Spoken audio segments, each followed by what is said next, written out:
অনেক দিন ধরে মাছ মাংস খেতে খেতে আর ভালো লাগছে না, তাই ভাবলাম ডিম দিয়ে কোনো একটা রেসিপি বানানো যাক। অনেক তো হলো ডিমের ঝোল, ডিমের অমলেট, আজকে চলো নতুন একটা রেসিপি তোমাদের সাথে শেয়ার করি।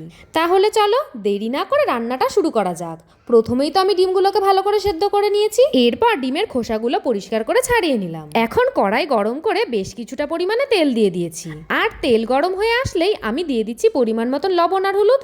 এরপর কিন্তু ডিমগুলোকে আমি ভালোভাবে ভেজে নিচ্ছি। আচ্ছা, আমার মতন তোমরা কে কে ডিম খেতে ভালোবাসো আমাকে কিন্তু অবশ্যই জানিও। দাঁড়াও দাঁড়াও, তোমাদেরকে তো বলাই হয়নি, আজকে আমি কাজু এগ কারি বানাতে চলেছি।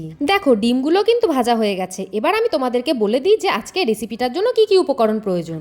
আমি এখানে নিয়ে নিয়েছি দুটো মাঝারি সাইজের পেঁয়াজ কুচি, পরিমাণ মতন আদা রসুন, বেশ কয়েকটা কাজু বাদাম, আর অল্প একটু চালমগজ, 4টে কাঁচা লঙ্কা, আর ছোট্ট একটা টমেটো কুচি। এই দেখো আমি কিন্তু এই সমস্ত কিছু ভালো করে লাল লাল করে ভেজে নিয়েছি, আর 5-10 মিনিট রেখে দিয়েছি ঠান্ডা হওয়ার জন্য। সমস্ত কিছু ঠান্ডা হয়ে গেলে এবার কিন্তু আমি এটা মিক্সচারে পেস্ট করে নেব। এই দেখো সুন্দর একটা পেস্ট কিন্তু আমার একদম রেডি। এবার আমি চলে এসেছি গ্রেভিটা বানিয়ে নেওয়ার জন্য। জিরে, তেজপাতা, শুকনো লঙ্কা ফোড়নে দিলাম, আর অল্প একটু হলুদ দিয়ে দিলাম যাতে গায়ে না ছেটে। ব্যাস, এবার কিন্তু আগে থেকেই করে রাখা পেস্টটা দিয়ে দিলাম, আর দিলাম পরিমাণ মতন লবণ, জিরে গুঁড়ো, লঙ্কা গুঁড়ো, আর স্বাদ মতন চিনি। এবার কিন্তু এই সমস্ত কিছু আমি ভালো করে নেড়েচেড়ে বেশ কিছুক্ষণ সময় ধরে কষিয়ে নেব। দেখো আমি কিন্তু এখন এতে 2 চামচ মতন আমল দুধ গুঁড়ো জলে গুলিয়ে অ্যাড করে দিচ্ছি, তোমরা চাইলে এটা স্কিপও করতে পারো। দেখো গ্রেভিটা কিন্তু প্রায় রেডি। এবার ভেজে রাখা ডিমগুলোকে দিয়ে দিচ্ছি, আর বেশ কিছুটা পরিমাণে জল দিয়ে সমস্ত কিছু কিন্তু আমি ভালোভাবে কষিয়ে নেব।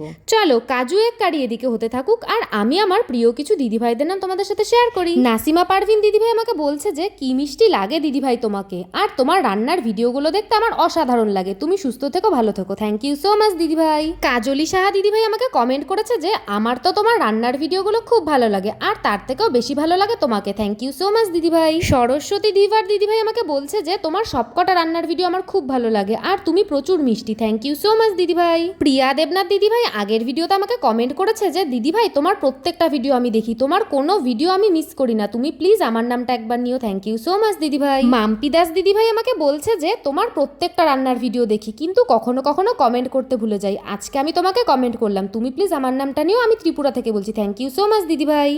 এই দেখো আমার প্রিয় দিদিভাইদের নাম তোমাদের সাথে শেয়ার করতে করতে কাজু এগ কারি কিন্তু আমার একদম রেডি। তোমরাও কিন্তু চাইলে বাড়িতে একবার এইভাবে ট্রাই করতে পারো, আর আমাকে অবশ্যই জানিও কিন্তু যে এই নতুন রেসিপিটা তোমাদের কেমন লাগলো। দেখো বড়মশাইকে তো খেতে দিয়ে দিয়েছি, আর ও খেয়ে বলছে অসাধারণ হয়েছে খেতে।